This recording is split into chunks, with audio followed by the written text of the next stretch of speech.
नमस्कार, मैं अमनदीप पिलानिया और आप देख रहे हैं पंजाब केसरी टीवी। किसान आंदोलन 2 को 10 महीने पूरे हो चुके हैं। 11वें महीने में इस आंदोलन ने प्रवेश कर लिया है।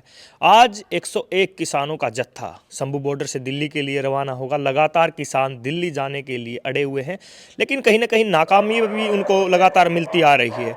क्या कुछ कारण रहे हैं, इस वीडियो के माध्यम से हम जानेंगे। लगातार भाजपा के मंत्री भी कह रहे हैं, हरियाणा सरकार के जो मंत्री है लगातार बयानबाजी कर रहे हैं कि ये आंदोलन केवल पंजाब के किसानों का है, हरियाणा के किसान इस आंदोलन में शामिल नहीं है। दो बॉर्डरों पर किसान लगातार बैठे हुए हैं। 10 महीने से ज़्यादा का समय हो चुका है। खनौरी और शंभू बॉर्डर पर किसान बैठे हुए हैं। लगातार किसान नेता जगजीत सिंह डल्लेवाल 19 दिन लगातार हो चुके हैं आमरण अनशन पर बैठे हुए हैं। हमारे साथ कंडेला खाप के प्रधान हैं ओम प्रकाश कंडेला।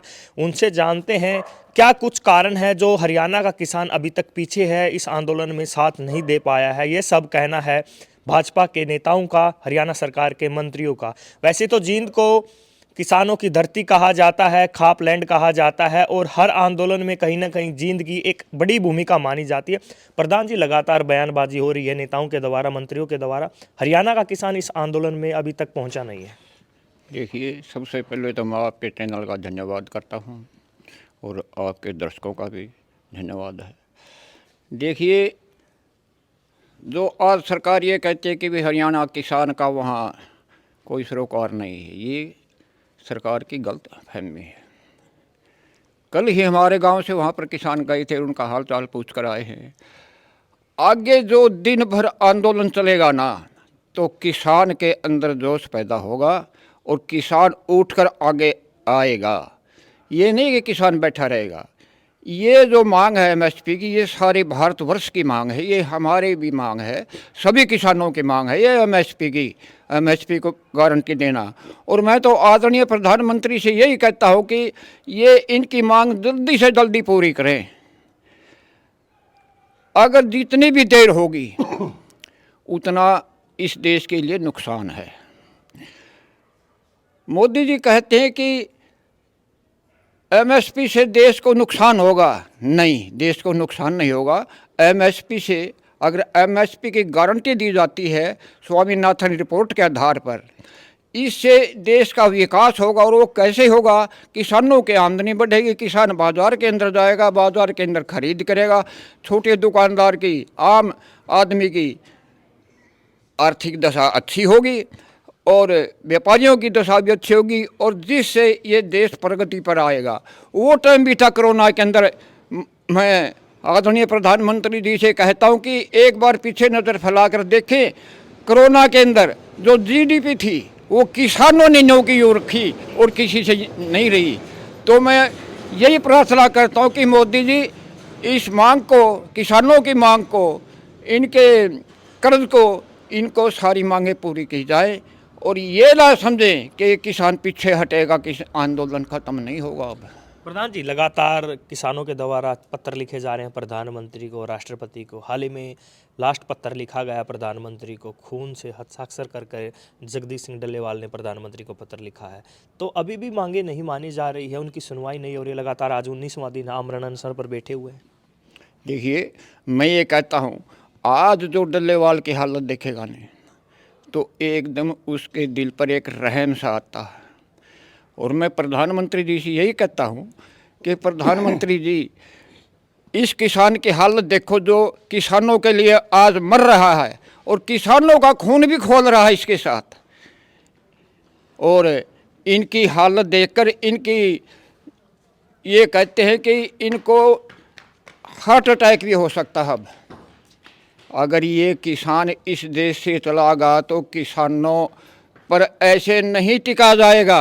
किसान आंदोलन के लिए और इससे ज़्यादा कूदेंगे। और मैं तो यही कहता हूँ कि ये मांग इनकी जल्दी से जल्दी पूरी करो और कुछ कहकर डल्लेवाल जी को मनोवर से उठाया जाए और इस मांग को पूरा किया जाए। रामचंद्र जांगड़ा है राज्यसभा सांसद, उन्होंने एक बयान दिया है। जब दिल्ली पर बॉर्डर पर किसान बैठे हुए थे, आसपास के गांव की 700 लड़कियां गायब हुई थी और नशेड़ी बॉर्डर पर बैठे हुए थे जो नशा कर रहे थे। देखिए, जो रामचंद्र जांगड़ा जी ने जो बयान दिया है ना, हम उसकी घोर निंदा करते हैं। ये कहते कि पंजाब के किसानों ने यहाँ पर नशा प्रचलित कर दिया। नहीं, खापों का भी और किसानों का भी उसके अंदर यही कहना था कि भाई कोई शराब से दूर रहे, हर प्रकार के नशे से दूर रहे। और जो जांगड़ा जी ने कहा कि भाई 700 लड़की गायब हुई, ये बयान जो है ये घोर निंदा का बयान है।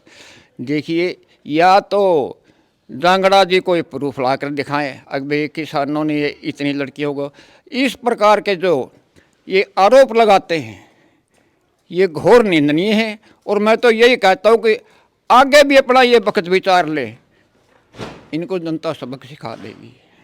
प्रधान जी, लगातार आंदोलन चला हुआ है। हरियाणा की जो खापें हैं अभी तक कुछ स्टैंड ले नहीं पाई हैं, क्या स्टैंड लेंगी अब आगे? आंदोलन लगातार मजबूत होता जा रहा है। देखिए, आंदोलन के अंदर खापों का महायोगदान रहेगा। खापे पीछे नहीं हटेंगी और ना खापे आज तक कभी पीछे हटी है।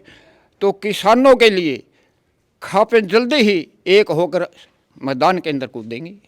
लगातार आमरण अनशन चला हुआ है, खुदा ना खास्ता ऐसा कुछ हो जाता है तो क्या स्टैंड होगा किसानों का? क्या कोई बड़ा फैसला लिया जाएगा खापों की तरफ से भी? बिल्कुल लिया जाएगा। अगर इस व्रत के अंदर कुछ होता है तो खापे भी एक बड़ा फैसला लेंगी। इसीलिए मैं कहता हूं कि आदरणीय मोदी जी इस मांग को, किसानों की मांग को पूरा करें जल्दी से जल्दी, नहीं तो बहुत ज़्यादा पीछे जाएगा देश। तो ये हमारे साथ कंडेला खाप के प्रधान ओम प्रकाश कंडेला थे। इन्होंने कहा है कि मोदी को, जो हमारे देश के प्रधानमंत्री हैं नरेंद्र मोदी जी को, कहीं ना कहीं किसानों की बात माननी चाहिए और आमरण अनशन पर जो बैठे हुए हैं जगदीश सिंह डल्लेवाल, उनका आमरण अनशन खुलवाना चाहिए। लगातार किसान अपनी मांगों को लेकर बैठे हुए हैं। खाप नेता का कहना है अगर जगदीश सिंह डल्लेवाल को कुछ हो जाता है तो किसान और खाप कोई बड़ा फैसला ले सकते हैं, जिससे कहीं ना कहीं आम जन जो लगातार उस रोड से आता जाता है और लंबे समय से रास्ता भी जाम है, कहीं ना कहीं लंबा आंदोलन चल सकता है और कहीं ना कहीं रास्ता भी लंबे समय से जाम हो सकता है। कोई बड़ा फैसला लेंगे तो लंबा आंदोलन चलना लाजिम है। तो अब देखने वाली बात है इस आंदोलन में कितना कुछ देखने को मिल सकता है। राकेश टिकैत ने भी कल इस आंदोलन में समर्थन दिया है और लगातार उन्होंने कहा है कि आंदोलन को जीतने के लिए सभी जत्थों को एक होना पड़ेगा और दिल्ली घेराव के लिए कम से कम 25 लाख आदमी और 4 लाख के करीब ट्रैक्टर की ज़रूरत है। अब देखने वाली बात है कि ये आंदोलन किसान जीत पाते हैं या नहीं। जींद से पंजाब केसरी के लिए मैं अमनदीप पिलानिया। हमसे जुड़े रहने के लिए हमारे YouTube चैनल को सब्सक्राइब करें और नई वीडियो की नोटिफिकेशन के लिए बेल आइकॉन को दबाएं। अगर आप ये वीडियो Facebook पर देख रहे हैं तो लाइक जरूर करें और ज्यादा से ज्यादा शेयर करें। धन्यवाद।